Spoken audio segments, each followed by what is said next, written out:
धर्म सत्ता अर्थात सदा श्रेष्ठ, सुखी, खुशनुमा जीवन जीने की कला।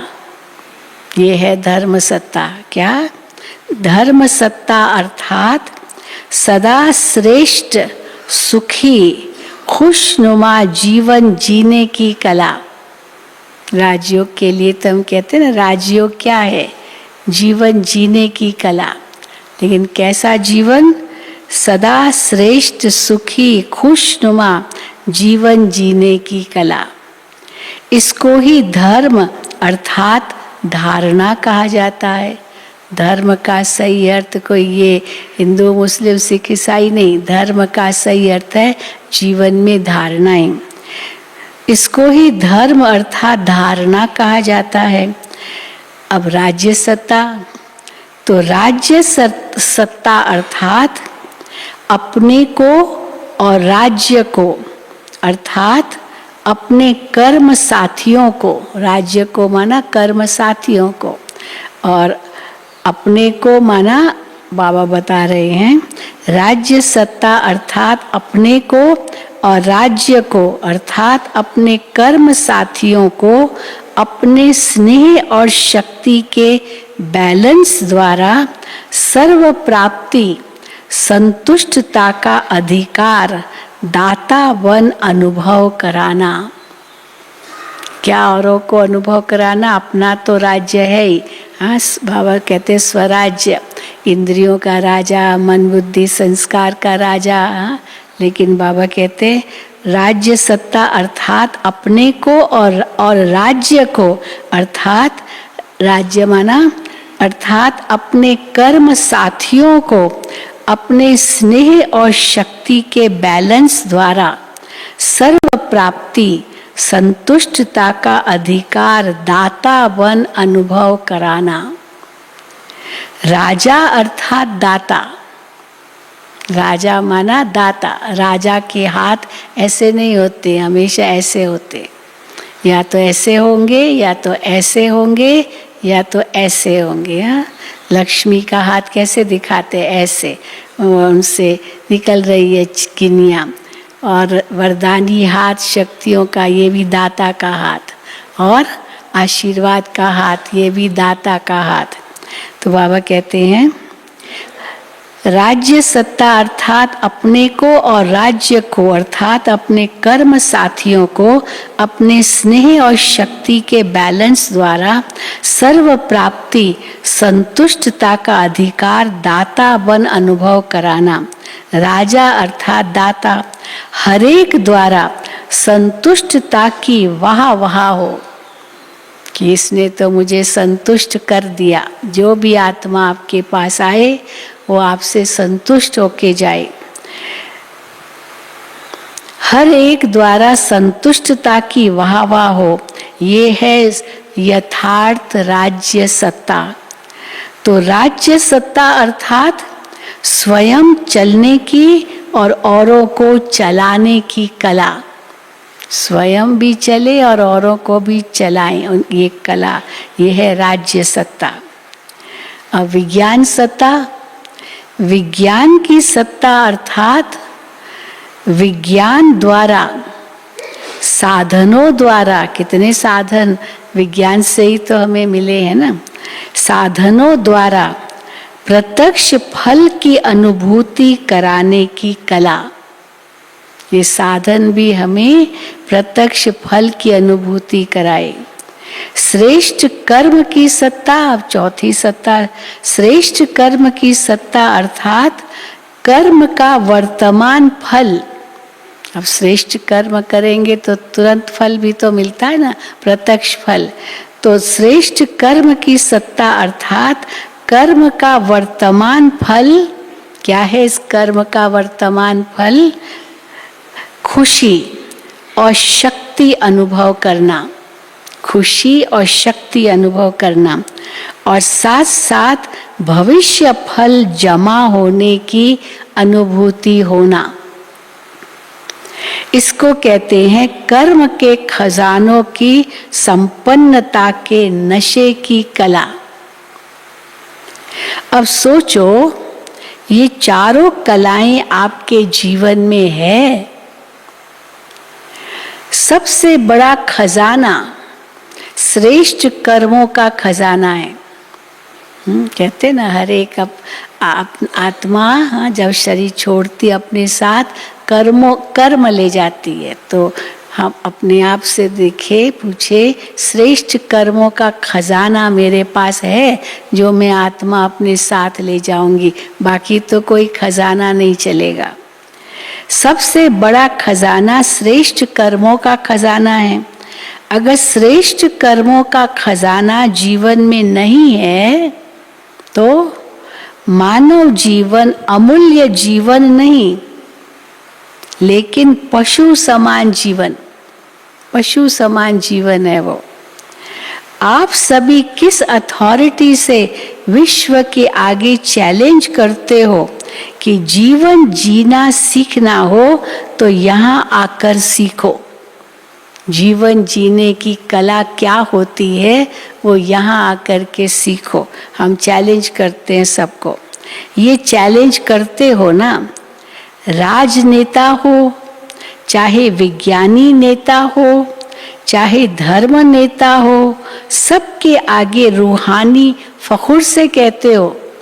राजनेताओं को भी कहते हो, धर्म सत्ता वालों को भी कहते हो, विज्ञान सत्ता वालों को भी क्या कहते हो? फखुर से कहते हो, बेफिक्र बादशाह बन के देखो।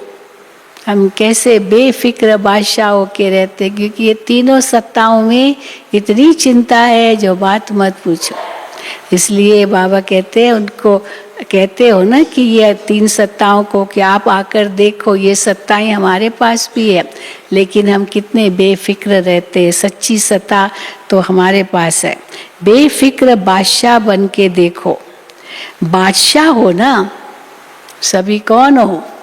बादशाह हो ना, जीवन का यथार्थ आनंद अनुभव कर रहे हो ना। सबसे बड़ा खजाना किसके पास है?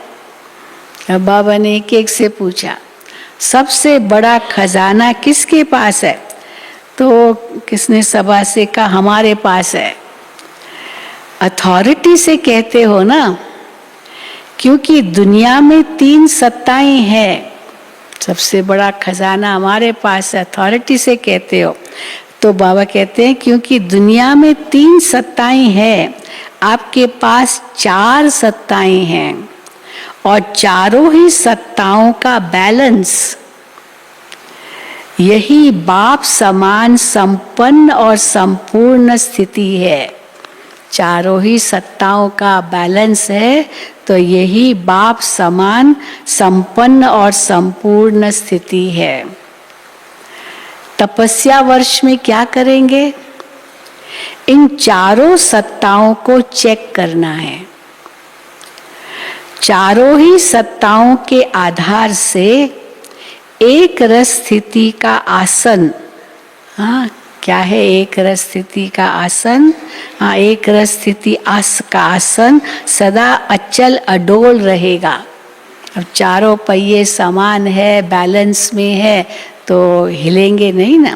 तो बाबा कहते हैं चारों ही सत्ताओं के आधार से एक रस स्थिति का आसन सदा अचल अडोल रहेगा।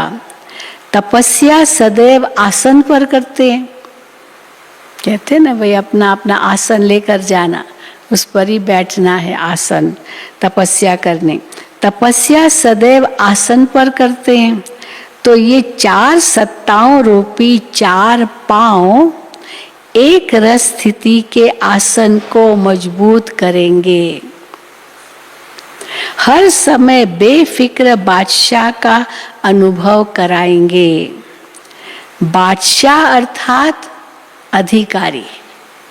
बादशाह अथॉरिटी होता है ना, अधिकारी। और प्रजा अर्थात अधीन रहना पड़ता है। राजा का जो हुक्म मिले वो पालन करना है। तो राजा माना अधिकारी और प्रजा माना उस राजा के अधीन। और प्रजा अर्थात अधीन रहना पड़ता है। तो आप बेफिक्र बादशाह हो, बेफिक्र प्रजा नहीं हो। राजयोगी हो, प्रजा योगी नहीं हो। इस बेफिक्र बादशाही की निशानी क्या दिखाई देती? हम बेफिक्र बादशाह हैं, इसकी निशानी क्या दिखाई देती? जितना अधिकारी उतना ही सर्व के सत्कारी। राजाएं जो होते ना, केवल वो अभिमान नहीं होता है राजाओं को, जो सच्चे राजाएं होंगे, जो अथॉरिटी भी होते हैं ना, वो बड़े नम्र होते हैं, बड़े नम्र होते हैं। जितनी अथॉरिटी उतनी उनमें नम्रता होती है। तो जितना अधिकारी उतना ही सर्व के सत्कारी। अब अधिकारी के पास कोई जाएगा, प्राइम मिनिस्टर से मिलने कोई गया, तो प्राइम मिनिस्टर पहले नहीं बैठेगा, वो जो उनसे मिलने गया पहले उनको कहेगा बैठिए। अब वो बैठेगा नहीं जब तक प्राइम मिनिस्टर न बैठे। ऐसा होता है ना, बड़े लोग तो कहेंगे ना बैठिए बैठिए, पर अगर सच्चा सत्कार, वो रिस्पेक्ट अधिकारी को देता है तो वो भी नहीं बैठेगा। वो कहेंगे आप भी बैठिए, तो वो बैठेगा, तब वो बैठेगा। लेकिन राजा जो अधिकारी, वो पहले जो मेहमान आता है उनको कहता है बैठिए। ऐसे नहीं बैठ जाएगा और फिर कहेगा बैठो, पहले कहेगा बैठो। तो इसलिए बाबा कहते हैं जितना अधिकारी उतना ही सर्व के सत्कारी, सबका सत्कार करेगा। सिर्फ अधिकारी नहीं, अधिकारी की परख ही सत्कारी से होती है। कितना वो दूसरों को सम्मान देता है उतना उसका अधिकार दिखाई देता है। अधिकारी की परख ही सत्कारी से होती है। सुनाया ना कि योग्य राजा की निशानी है सर्व द्वारा संतुष्टता के पुष्पों की वर्षा हो।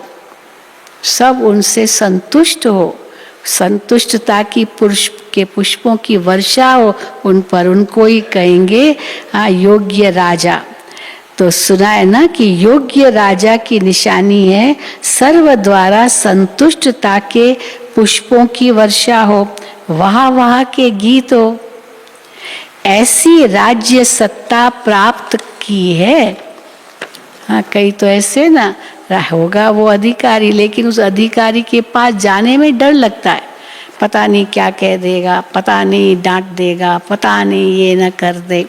लेकिन जो सरल स्वभाव के होते हैं ना, उनसे कोई नहीं डरता। भले वो अब अधिकारी होगा सरल स्वभाव वाला, लेकिन कहेंगे नहीं नहीं नहीं, अब चलिए, हाँ मैं लेके चलता हूँ, कुछ नहीं होगा। दूसरा कोई डरेगा, परंतु तू पहले वाले को पता है कि ये अच्छा है व्यक्ति और सरल स्वभाव का है, ये प्यार से मिलेगा, रिस्पेक्ट से मिलेगा। तो इसलिए बाबा कहते हैं ऐसे राज्य सत्ता प्राप्त की है। पहले अपने समीप के कर्म साथी, अपने समीप के कर्म साथी, उसमें स्व के कर्म साथी कौन? अपने समीप के कर्म साथी कर्म इंद्रियों को चेक करो कि मुझ आत्मा राजा के स्नेह और शक्ति अर्थात लव और लॉ दोनों ही सदा ऑर्डर में चलते हैं, या कभी कभी मेरी कर्म इंद्रियां वो मेरे ही लॉ एंड ऑर्डर में चलते हैं सदा, या कभी कभी मजबूरी से चल रहे हो या मोहब्बत से चल रहे हो। सरल स्वभाव वाला मजबूरी से नहीं चलेगा, सरल है ना, तो मोहब्बत से चलेगा। मजबूरी से चल रहे हो या मोहब्बत से चल रहे हो, दिखावा मात्र है या दिल से है। एक होता है दिल से, दूसरा होता है दिखावा। तो दिखावा तो पता चल जाता है ये दिखावा है, परंतु दिल से जो करता है उसका ही पता चल जाता है। तो बाबा कहते हैं दिखावा मात्र है या दिल से। ऐसे ही सारे दिन की दिनचर्या में अपने कर्म संबंधी या कर्म के साथियों को देखो, जो आपके साथी हैं, उसके साथ सर्व संपर्क में आने वाली आत्माओं को देखो कि मुझ राज्य अधिकारी आत्मा द्वारा कितने % में और कितने संतुष्ट हर्षित रहे। जो और आत्माएं मेरे संपर्क में आई वो कितनी संतुष्ट और हर्षित रहे। ये है राज्य सत्ता की यथार्थ अनुभूति।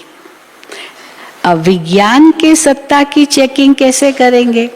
धर्म सत्ता तो बता दिया, धारणाएं विज्ञान, और राज्य सत्ता ही बता दिया, अभी विज्ञान सत्ता। तो विज्ञान सत्ता की चेकिंग कैसे करेंगे? हद के विज्ञान, अब हद का विज्ञान कैसे साथ सहयोग देता है? हद का विज्ञान हद के स्थूल साधनों द्वारा सुख आराम की अनुभूति कराता है। हाँ, स्विच ऑन करो, पंखा चलेगा, एसी चलेगा, हीटर चलेगा, हाँ माइक चलेगा, ये सब साधन है ना विज्ञान के। बस स्विच ऑन करने की देरी होती है और वो सुख देना शुरू कर देते हैं ये साधन। तो हद का विज्ञान हद के स्थूल साधनों द्वारा सुख आराम की अनुभूति कराते हैं। आपका विज्ञान कौन सा है? हमारा विज्ञान कौन सा है? योग शक्ति। एक है ज्ञान शक्ति, तो ज्ञान और विज्ञान, तो हमारा विज्ञान है योग शक्ति। योग बड़े से बड़ा विज्ञान है। वहां है साधन और यहाँ है साधना। आत्मा को मन और बुद्धि की साधना द्वारा कितना दूर ले जाते हो? और वो विज्ञान तो कहाँ ले जाएगा? चलो चंद्रमा तक ले गया, मंगल तक ले गया, चलो कहाँ भी ले गया, पर सब इस आकाश मंडल के अंदर ही है ना, इस स्पेस के अंदर ही है, उसके पार तो नहीं ले जाएगा। तो बाबा कहते आत्मा को मन और बुद्धि की साधना द्वारा कितना दूर ले जाते हो? हद के विज्ञानी सूर्य तक नहीं पहुंच सके। कोई रॉकेट आज तक सूर्य तक नहीं पहुंचा, वहां जाते ही पिघल जाए ना, अगर कोई ले भी जाए फिर वापस कैसे आएगा? तो इसीलिए वहां तो जा ही नहीं सकते। हद के विज्ञानी सूर्य तक नहीं पहुंच सके और बेहद के विज्ञानी, हम बेहद के विज्ञानी है ना, चंद्रमा सूर्य से भी पार मन और बुद्धि की साधना द्वारा कितने समय में पहुंचते हो? सूर्य चंद्रमा तारागण से भी पार कितनी देर में पहुंचते हो? परम धाम में कितने समय में पहुंचते हो? और कितना खर्चा लगता है वहां? तो कितना खर्चा लगता है, रॉकेट ऐसे ही थोड़ी जाता है, खर्चा तो कितना होता होगा। तो और कितना खर्चा लगता है? समय को कहते हो टाइम इज मनी। वो खर्चा तो नहीं, लेकिन समय भी नहीं, वहां तो समय भी लगता है और खर्चा भी लगता है। समय को कहते हो टाइम इज मनी। स्थूल मनी तो नहीं लगती, लेकिन टाइम की मनी भी नहीं लगती। 1 सेकंड में पहुंच सकते हो परम धाम में। तो कितना बड़ा विज्ञान है हमारा। वो एयर कंडीशन द्वारा सुख देते, वो विज्ञान एयर कंडीशन द्वारा सुख देगा। बहुत गर्मी है, लेकिन आपने अपने एयर कंडीशनर को अनुकूल बना लिया, भाई 24 डिग्री तक ही ये यहाँ का वातावरण रहेगा, तो वातानुकूल कर दिया, वातावरण को अपने अनुकूल कर दिया। तो यहाँ तो एयर कंडीशन द्वारा सुख देते हो, आराम देते हो, हाँ। और आप साधना द्वारा क्या करते हो? और आप साधना द्वारा जब चाहो तब शीतल स्थिति का अनुभव करो। कितनी भी हलचल हो, कितना भी तूफान आंधी हो, पर आप शीतल हो। अंदर की शीतलता, बाहर की शीतलता भले न भी हो। तो वो एयर कंडीशन द्वारा सुख देते, आराम देते, और आप साधना द्वारा जब चाहो तब शीतल स्थिति का अनुभव करो। जब चाहो तब ज्वाला रूप का, शक्ति रूप का अनुभव कर सकते हो। अभी गर्मी चाहिए तो हीटर जलाया तो गर्मी मिलेगी। अब गर्मी हम योग से भी अनुभव करते, अंदर की ज्वाला रूप की स्थिति हमारी बनती है। शक्ति रूप का अनुभव कर सकते हो। हद का विज्ञान थोड़े समय के लिए आराम देने के निमित्त बनता है। बहुत अच्छी ठंडी ठंडी हवा आ रही है और पंखा चल रहा है, ठंडी हवा आ रही है, एयर कंडीशन चल रहा है, अचानक बिजली गई, एकदम गर्मी लगनी शुरू हो जाएगी। तो वो तो कितनी देर तक वो सुख देगा। हद का विज्ञान थोड़े समय के लिए आराम देने के निमित्त बनता है, लेकिन आप सदा आराम में रहते हो, सदा आराम में रहते हो। हाँ, हम किसी देश में, जर्मनी में हम गए थे तो बहुत गर्मी थी उस समय, इतनी गर्मी बात मत पूछो। और जहाँ भी जाओ, जिससे भी मिलो, पहला सेंटेंस है कितनी गर्मी है, कितनी गर्मी है, क्योंकि वहाँ पर डबल वो शीशे हैं, कारपेट इतना, फोम इतना, और पंखे तो है ही नहीं, सीलिंग इतनी नीचे, ज़रूरत ही नहीं, इतनी ठंडी होती है, आवश्यकता ही नहीं है। तो उस साल इतनी ठंडी, इतनी गर्मी पड़ी तो लोग तो बेचैन हो गए, हाँ एकदम। और हम कहते थे कोई बात नहीं, अच्छा है। तो देखो हम कितना शीतल रहते और वो लोग तो कितना दुखी होते। तो बाबा कहते हैं हद का विज्ञान थोड़े समय के लिए आराम देने के निमित्त बनता, लेकिन आप सदा आराम में रहते हो, चैन की नींद में सोते हो, चैन से उठते हो और चैन से सारा कार्य करते हो। बेचैन होते हो क्या? बिजली चली गई, गर्मी आ गई तो बेचैन होते हो क्या? बहुत ठंडी है, हीटर काम नहीं कर रहा है तो बेचैन होते हो क्या? तो बाबा पूछते हैं बेचैन होते हो क्या? जब आसन से उतर आते हो तब बेचैन होते हो, नहीं तो बेचैन का नाम निशान नहीं। ये आसन, चार जो आसन बताए, धर्म सत्ता, राज्य सत्ता, विज्ञान सत्ता, श्रेष्ठ कर्म सत्ता, तो बेचैन का नाम निशान नहीं। विज्ञान और क्या करता है? एक तो गर्मी में सर्दी लाएगा, सर्दी में गर्मी लाएगा, कहाँ कहाँ ले जाएगा। और क्या करता है विज्ञान? मनोरंजन देता है। क्या नहीं एंटरटेनमेंट मिलता है, तो मनोरंजन का साधन देता है। और आपका मन उदास होता ही नहीं, जो हद के मनोरंजन की आवश्यकता हो। है क्या आवश्यकता? हद का मनोरंजन सदा मिलता रहे, नाच गाना सदा होता रहे, गीत बजते ही रहे, सारा दिन वही चाहिए? नहीं, जितना साइलेंस में रहते उतनी अंदर की शक्ति बढ़ती है। तो बाबा कहते हैं हद के मनोरंजन की आवश्यकता हो, आपका मन उदास होता ही नहीं, क्योंकि उदास तब होते हैं, कब होते उदास? जब मन के दास बनते हो, तब उदास होते हो। मन के दास बने तो उदास हो गए। दास बनते ही क्यों बनते हो दास? हाँ, दास बनते हो क्या? बनते हो क्या? बाबा पूछते हैं।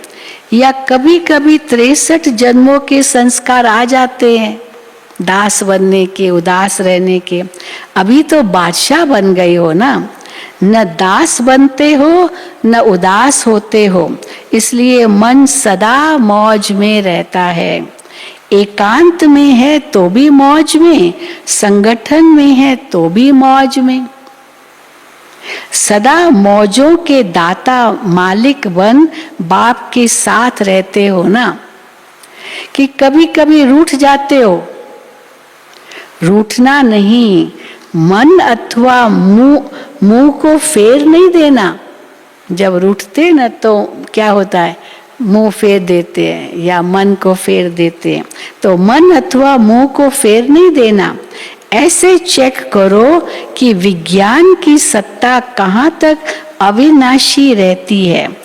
अब ऐसे ही धर्म सत्ता। अब धर्म सत्ता क्या है सुनो। धर्म अर्थात श्रेष्ठ जीवन जीने की कला, ये धारणा है धर्म। आप सब तो धर्मात्माएं भी हो और श्रेष्ठ कर्मात्माएं भी हो। श्रेष्ठ धर्मात्माएं भी, श्रेष्ठ कर्मात्माएं भी हो। तो ये चेक करो कि ब्राह्मण जीवन में जी रहे हैं, श्रेष्ठ धर्म श्रेष्ठ कर्म में जी रहे हैं। ब्राह्मण जीवन अर्थात सदा निर्विकल्प, निर्विघ्न, निर्विकर्मी, सदा निराकारी सो साकारी, इसको कहा जाता है जीने की कला। क्या है जीने की कला? सदा निर्विकल्प, निर्विघ्न, निर्विकर्मी, सदा निराकारी सो साकारी, इसको कहा जाता है जीने की कला। जहाँ कोई हद की इच्छा नहीं, कोई अप्राप्ति नहीं। सदा ये गीत गाते रहो, पाना था वो पा लिया, इसको ही कहा जाता है धर्म सत्ता। अब सोचो, चारों ही सत्ताएं हैं, चारों ही पांव एक रस है। चलो है तो चार सत्ताएं, लेकिन चारों ही पांव जो है इस आसन के एक रस है, या एक छोटा एक बड़ा है। चारों पांव एक रस होंगे तभी अचल होगा, नहीं तो हलचल होगी। हाँ, एक पांव छोटा एक पांव बड़ा तो हाँ, चलने में भी तो तकलीफ होती है ना। तो बाबा कहते हैं नहीं तो हलचल होगी। तो सुना क्या देख रहे थे, हर एक बच्चे में चारों सत्ताएं कहाँ तक जमा हैं। खुशी से जीने वाले हो ना, मजबूरी से तो नहीं जी रहे हो। हाँ, कौन कोई मजबूरी से तो नहीं जी रहा है, चल रहे हैं। मजबूरी से कैसे जीना होता, किसी से पूछो ना कैसे हो, चल रहे हैं, चलना ही है, इसको जीना नहीं कहते। हाँ, इसको जीना नहीं कहते। पूछते ना क्या हाल चाल है, तो दादी गुलजार यही बताती थी ना। हाँ, खुशहाल है और फरिश्तों की चाल है। बहुत सुंदर दादी दोनों का अर्थ बताती थी। खुशहाल है, हाल चाल, तो खुशहाल है और फरिश्तों की चाल है। तो बाबा कहते हैं मजबूरी से जी रहे हैं, चल रहे हैं, चलना ही है, इसको जीना नहीं कहते। कभी मरता है, कभी जीता है, कभी सांस रुक जाता है, कभी ढीला हो जाता है, कभी तेज हो जाता है, ये कोई जीना नहीं है। पल्स ऊपर नीचे होता हो, सांस ऊपर नीचे होता हो, उसको क्या जीना कहेंगे। कभी तेज हो, ये कोई जीना नहीं है। अच्छा, हाँ, अभी मुरली तो पूरी हुई, लेकिन फिर उस समय क्या हुआ, अब मुरली चली रही थी, अच्छा किया बाबा ने, और अचानक सभा में या ओम शांति भवन में किसी बहन को कोई तकलीफ हुई। अब बाबा ने हलचल की बात कही, तो एक बहन को तकलीफ हुई, कोई सांस की कुछ ऐसी तकलीफ हुई, या पता नहीं बेहोश हुई, कुछ हुआ। तो किसी बहन को कुछ तकलीफ हुई, तो फिर उसको उसी समय ले गए बाहर। हाँ, ले गए, तो सबका ध्यान उसी तरफ गया। अब यहाँ बाबा की मुरली चल रही है और उस तरफ ध्यान गया, तो बाबा भी शांत हो गए, क्योंकि हलचल तो हो गई ना। तो उसी के बाद फिर बाबा ने कहा सेकंड में फुल स्टॉप लगाने आता है, सेकंड में फुल स्टॉप लगाने आता है। हाँ, क्या हुआ क्या हुआ, कहीं पूछते ना क्या हुआ क्या हुआ, लेकिन अभी तो हम बाबा की मुरली सुन रहे हैं। अब उसको तो ले गए डिस्पेंसरी में, ले गए, छोटी मोटी कुछ बात होगी। तो बाबा ने कहा सेकंड में फुल स्टॉप लगाने आता है कि टाइम लगता है। बीती सो बीती, फुल स्टॉप, यही विज्ञान है। एक सेकंड में ब्रेक लगाई, गाड़ी उसी समय रुकी। हाँ, तो इसको विज्ञान कहेंगे। बीती सो बीती, फुल स्टॉप, यही विज्ञान है। विज्ञान भी चीज को मिटा देता है ना, एक तो स्टॉप करता है, दूसरा मिटा देता है। कंप्यूटर में अभी कोई गलती से गलती हो गई तो तुरंत डिलीट, मिट गया, खत्म हो गया। विज्ञान भी चीज को मिटा देता है ना। तो बेहद के विज्ञान की सत्ता से सेकंड में बिंदी लगाना अर्थात फुल स्टॉप लगाना, इसके लिए ही तपस्या का गोल्डन चांस मिला है। क्योंकि फाइनल पेपर में चारों ओर 5 तत्व, फाइनल पेपर कैसा होगा, माया का फुल फोर्स होगा फाइनल पेपर में। तो बाबा कहते हैं इसके लिए तपस्या का गोल्डन चांस मिला है, क्योंकि फाइनल पेपर में चारों ओर 5 तत्व प्रकृति के और 5 विकार सभी मिलकर हलचल में लाने का प्रयत्न करेंगे। 5 विकार भी और 5 तत्व प्रकृति के, हाँ, मानो ये 10 ही हलचल में लाने का प्रयत्न करेंगे। अति हलचल में सेकंड में अचल रहने वाले ही पास विथ ऑनर बनेंगे। उसी समय एक सेकंड में अशरीरी हो सको तब पास विथ ऑनर बन सकेंगे। तो अति हलचल में सेकंड में अचल रहने वाले ही पास विथ ऑनर बनेंगे। ऐसे नहीं समझना कि लास्ट में एकांत में बैठ पेपर देना है। वो जो एग्जामिनेशन पेपर होता है ना, उसमें तो कितनी साइलेंस बरतते हैं, आवाज़ बिल्कुल नहीं हो, वहाँ कोई किसी को देखे नहीं, आवाज़ नहीं करे। एग्जामिनेशन वो जो एग्जामिनर घूमता रहता है और एकदम साइलेंस होती है, लेकिन अंत में हमारा एग्जाम में साइलेंस नहीं होगी। तो बाबा कहते ऐसे नहीं समझना कि लास्ट में एकांत में बैठ पेपर देना है। अति हलचल में अति अचल, ये है पेपर, यही क्वेश्चन आएगा। इसलिए अभी से अभ्यास करो, अति हलचल में अति अचल, यही अभ्यास करो। बाहर की हलचल मन को हलचल में नहीं लाए, बाहर की हलचल मन को हलचल में नहीं लाए। इसको ही कहा जाता है विजयी रत्न। अच्छा, अभी याद प्यार, चारों ओर के श्रेष्ठ धर्म सत्ता वाली धर्म आत्माओं को बाहर के विज्ञान सत्ता वाली बेहद के विज्ञान सत्ता वाली साधना स्वरूप आत्माओं को, राज्य सत्ता वाले स्वराज्य अधिकारी आत्माओं को, श्रेष्ठ कर्म सत्ता वाले कर्म योगी आत्माओं को बाप दादा का बेफिक्र बादशाह बनाने वाले बाप का याद प्यार और नमस्ते। रूहानी बच्चों की रूहानी बाप दादा को याद प्यार, गुड मॉर्निंग और नमस्ते। अभी उस दिन क्या हुआ था, विदेशी बहुत आ गए थे, तो विदेशियों को आगे चांस दिया, उनकी टीचर्स और उनको आगे स्थान दिया, और फर्स्ट टाइमर्स जो थे उनको आगे स्थान दिया, और टीचर्स सबको पीछे कर दिया। क्योंकि बाकी जो टीचर्स आती रहती है हर बाबा के मिलन में, तो और आगे आगे बैठती थी, इसलिए सब टीचर्स को पीछे कर दिया, और डबल विदेशी और जो पहली बार आए थे उनको आगे किया। तो देखो बाबा वो टीचर्स को देख रहे हैं जो पीछे बैठी है। अच्छा, टीचर्स ने भी त्याग किया है, सभी टीचर्स पीछे बैठी है, तो त्याग का भाग्य स्वरूप याद प्यार विशेष स्वीकार हो।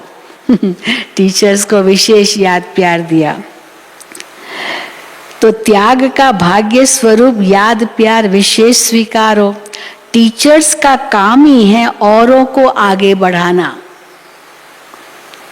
अच्छा किया, प्रैक्टिकल कर्म करके दिखाया कि हाँ स्टूडेंट्स आगे बैठे, डबल विदेशी आगे बैठे, हम पीछे बैठेंगे। तो अच्छा किया, प्रैक्टिकल कर्म करके दिखाया, इसकी मुबारक। अच्छा, फिर डबल विदेशी बहुत बैठे थे और डबल विदेशी बहुत कार्ड ले आए थे, बहुत कार्ड, बड़े बड़े कार्ड लेकर आते, तो वो सब यहाँ जैसे डायमंड हॉल में सजाते ना वैसे ही यहाँ सजाते थे, बहुत एकदम पूरा भर जाता था ओम शांति भवन का ये स्टेज। तो बाबा कहते हैं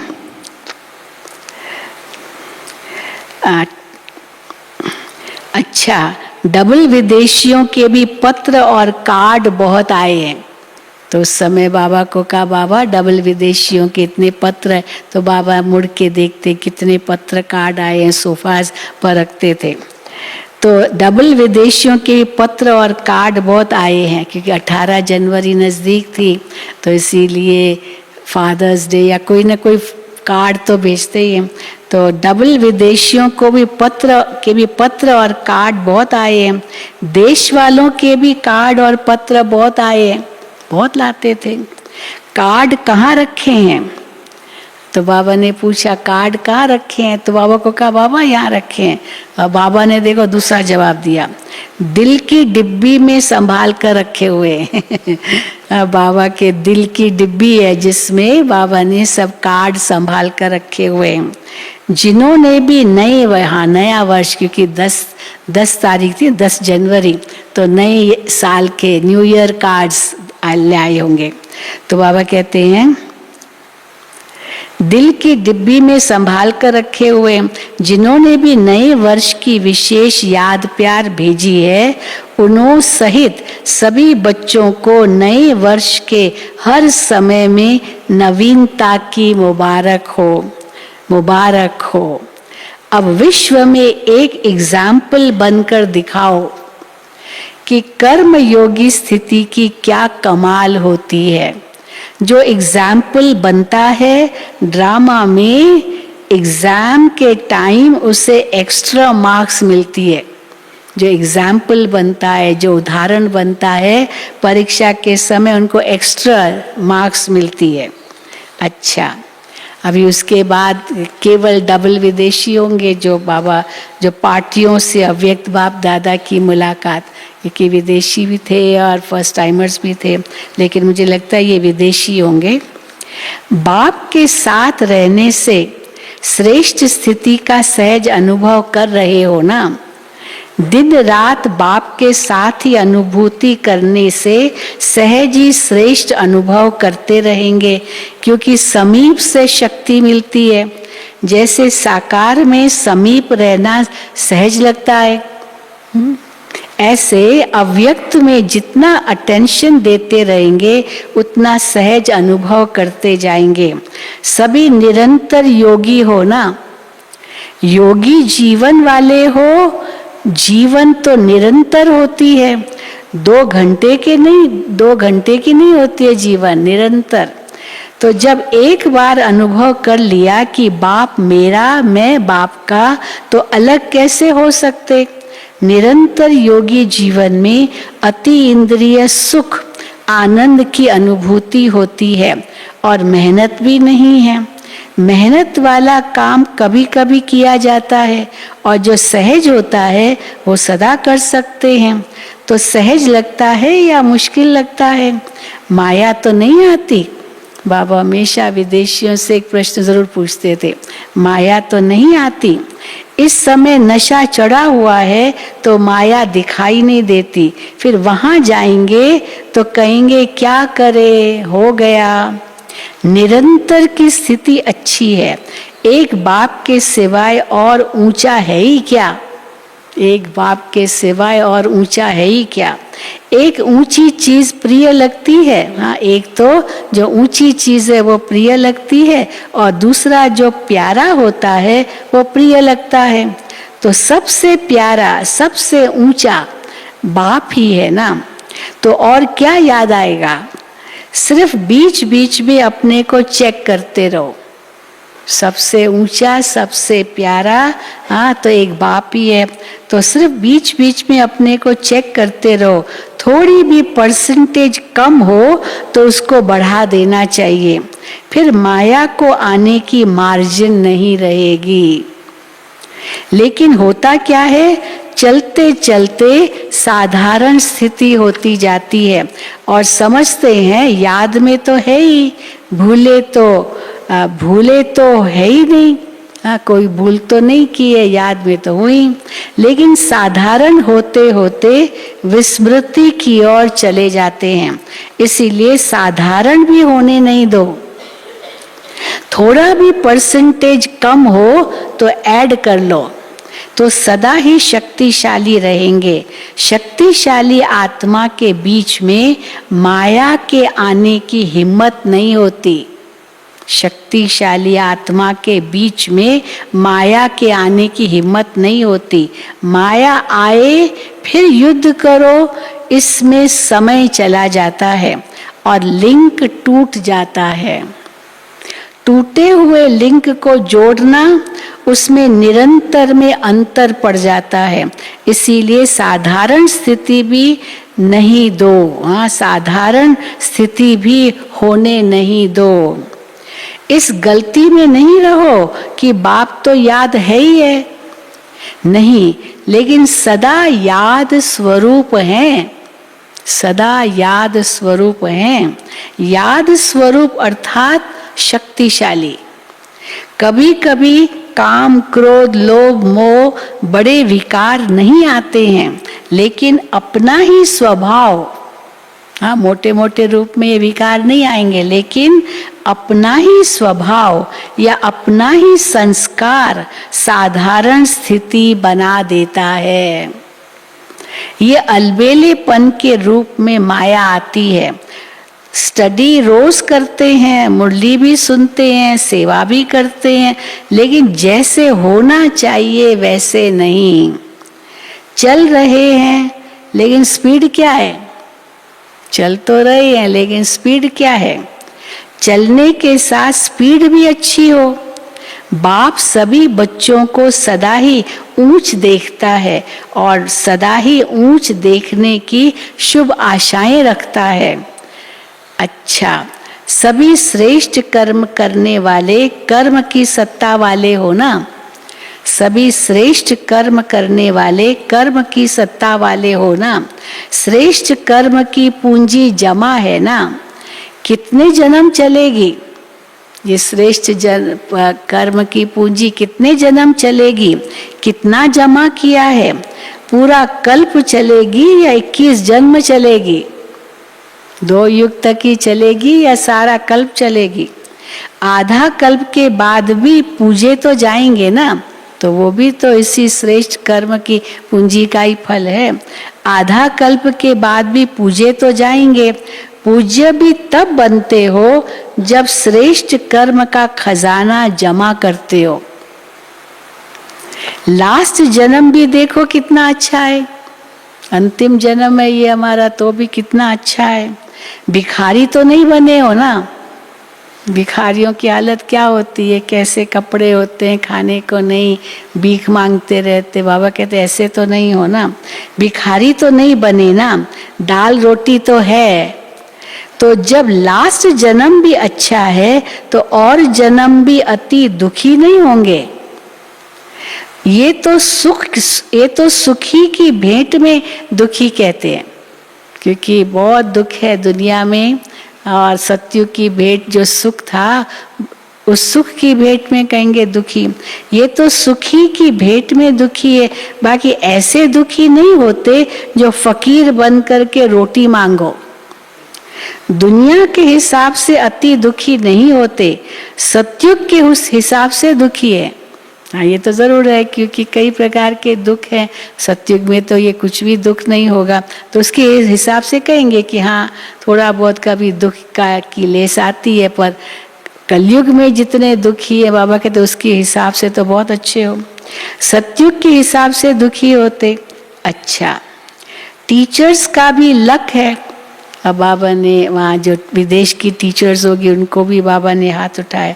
टीचर्स का भी लक है जो सेवा की लॉटरी मिल जाती है। लॉटरी तो सबको मिलती है, लेकिन इन्हों को सेवा की लॉटरी विशेष मिली है। टीचर्स को सेवा की लॉटरी विशेष मिली है। आप लोग भी टीचर्स को देख खुश होते हो ना, या समझते हो टीचर्स आगे क्यों? टीचर्स आगे तो क्योंकि वो विदेशियों में भी टीचर्स को आगे बिठाया, बाकी विदेशी आगे पट्टी, और वो टीचर्स भारत की उन सबको पीछे भेज दिया था। तो बाबा कहते हैं आप लोग भी टीचर्स को देख खुश होते हो ना, या समझते हो टीचर्स आगे क्यों? हाँ, विदेशी सब है, ये टीचर्स जो विदेशी है वो आगे क्यों? आगे रखने वाले स्वतः आगे हो जाते हैं। रिगार्ड देने वाले को रिगार्ड मिलता है जरूर। ये एक अनादि नियम है। देना अर्थात लेना, और लेना अर्थात देना नहीं। हाँ, देना अर्थात लेना, क्योंकि जो देंगे वो मिलेगा। देना अर्थात लेना, और लेना अर्थात बाबा कहते गंवाना। गंवाना, मांगते रहते ना, तो लेना अर्थात गंवाना। कोई लेने की कोशिश करते हैं, अभी क्या क्या लेने की कोशिश करते हैं, मुझे रिगार्ड मिले। क्यों नहीं रिगार्ड देते? चलो और कुछ नहीं मांगते तो रिगार्ड तो मांगते ही हैं। कोई हमें रिस्पेक्ट से बात करे, हाँ, प्यार से बात करे तो ये भी तो मांगना हुआ। मुझे रिगार्ड मिले, क्यों नहीं रिगार्ड देते? तो लेने के पीछे जाना माना गंवाना, और देना अर्थात लेना। तो देने वाले दाता के बच्चे हो या लेवता हो, देवता अर्थात देने वाले। अच्छा है, हाँ अच्छा है। बाप भी खुश, बच्चे भी खुश, बाकी क्या रहा? बाप भी खुश, बच्चे भी खुश, बाकी क्या रहा? टीचर सबसे ज्यादा खुश है, क्योंकि स्टूडेंट्स को देख करके खुशी होती है। अच्छा, वरदान। वरदान, आत्मिक वृत्ति दृष्टि से दुख के नाम निशान को समाप्त करने वाले सदा सुखदायी भव। आत्मिक वृत्ति दृष्टि से दुख के नाम निशान को समाप्त करने वाले सदा सुखदायी भव। ब्राह्मणों का संसार भी न्यारा है, तो दृष्टि वृत्ति भी सब न्यारी है। जो चलते फिरते आत्मिक दृष्टि आत्मिक वृत्ति में रहते हैं, उनके पास दुख का नाम निशान नहीं रह सकता, क्योंकि दुख होता है शरीर भान से। अगर शरीर भान को भूलकर आत्मिक स्वरूप में रहते हैं तो सुख ही सुख है, सदा सदा सुख ही सुख है। उनका सुखमय जीवन सुखदायी बन जाता है। वे सदा सुख की शैया पर सोते हैं और सुख स्वरूप रहते हैं। स्लोगन, खुद को देखो और खुद की कमियों को भरो। खुद को देखो और खुद की कमियों को भरो, तब खुदा का प्यार मिलेगा। खुदा का प्यार तब मिलेगा जब खुद को देखेंगे और खुद की कमियों को भरेंगे। अच्छा, ओम शांति, ओम शांति, ओम शांति। आप मधुबन निवासियों के लिए बहुत बड़ी सूचना आई है। सभी मधुबन निवासी भाई बहनों ने सुन तो लिया होगा, पढ़ भी लिया होगा, बोर्ड पर लिखा है। मैं फिर से पढ़ती हूँ। सभी मधुबन निवासी और ग्लोबल हॉस्पिटल के समर्पित भाई बहने आज 10 बजे शांति वन के ज्ञान मोती भवन से, ध्यान से सुनना, ज्ञान मोती भवन जो डायमंड हॉल के उस तरफ है, कॉन्फ्रेंस हॉल इस तरफ है और ज्ञान मोती भवन दूसरे तरफ है। तो सभी मधुबन निवासी ग्लोबल हॉस्पिटल के समर्पित भाई बहने आज 10 बजे शांति वन के ज्ञान मोती भवन से कपड़े लेकर कॉन्फ्रेंस हॉल में बैठेंगे।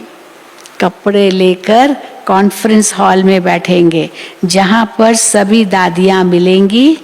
प्लास्टिक की जो थैलियां हैं वो बंद होने के कारण सभी कपड़े के लिए, कपड़ों के लिए अपनी एयर बैग लेकर आवे, अपना थैला लेकर के आवे। आपको थैला नहीं मिलेगा, प्लास्टिक थैली नहीं मिलेगी, अपना एयर बैग लेके आना। और पन्ने वाले भाई बहने जिन्हों को पन्ना मिलता है और उस अनुसार वो कपड़े लेते हैं, पन्ने वाले भाई बहने सीधा कॉन्फ्रेंस हॉल में बैठेंगे, उनके कपड़े उनको वहाँ मिलेंगे। बाकी जिनको जो मिलता है, 6 ड्रेस शायद मिलती है हर एक को, तो उनके लिए पहले वो ज्ञान मोती में जाएंगे हॉल में, वहाँ से कपड़े लेके फिर कॉन्फ्रेंस हॉल में आएंगे।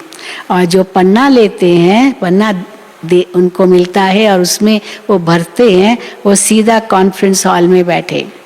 सभी भाई बहने ब्रह्मा भोजन स्वीकार करके ही आएंगे। ट्रांसपोर्ट से सभी को 9 बजे बस मिलेगी। और जो माताएं बहनें फ्री हैं वो क्लास के बाद टोली किचन में तोशा बनाने में मदद के लिए जाएं। जो माताएं बहनें फ्री हैं वो क्लास के बाद टोली किचन में तोशा बनाने में मदद के लिए जा सकते हैं। जो जाना चाहें जाएं, वहाँ तोशा बन रहा है। कल से बट्ठी भी शुरू होगी, सोम बहन उल्लासनगर वट्ठी का ग्रुप लेकर के आ रही है कल। ओम शांति।